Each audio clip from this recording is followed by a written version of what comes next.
kota Republik Indonesia dan merupakan kota terbesar di Indonesia.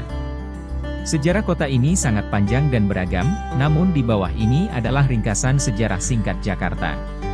Awal mula, sejarah Jakarta dimulai pada abad keempat Masehi, ketika kawasan ini dikenal sebagai Sunda Kelapa, sebuah pelabuhan kecil di pesisir utara Pulau Jawa. Pada abad kelima Masehi, Sunda Kelapa menjadi pusat perdagangan penting dalam kerajaan Sunda. Penjajahan Portugis, pada tahun 1522, Portugis tiba di Sunda Kelapa dan menjadikannya basis perdagangan mereka. Mereka kemudian mengganti nama kota ini menjadi Jayakarta, yang berarti kota kemenangan. Penjajahan Belanda, pada tahun 1619, Belanda di bawah pimpinan Jan Pieter Zoonchum merebut Jayakarta dari Portugis dan mendirikan benteng bernama Batavia.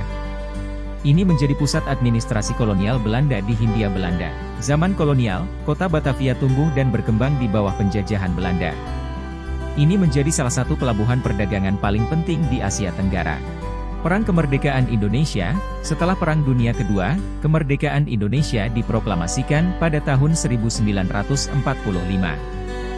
Jakarta, yang saat itu masih disebut Batavia, menjadi ibu kota sementara Indonesia. Ibu kota negara, pada tahun 1950, Jakarta diresmikan sebagai ibu kota Republik Indonesia.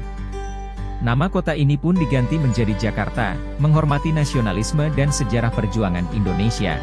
Pertumbuhan modern, sejak itu, Jakarta telah mengalami pertumbuhan yang pesat sebagai pusat ekonomi, politik, dan budaya Indonesia. Namun, pertumbuhan kota ini juga telah mendatangkan berbagai tantangan, seperti masalah lalu lintas. Sejarah Jakarta mencerminkan perkembangan kolonial dan perjuangan kemerdekaan Indonesia.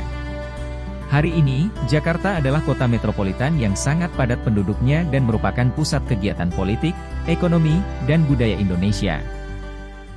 Sejarah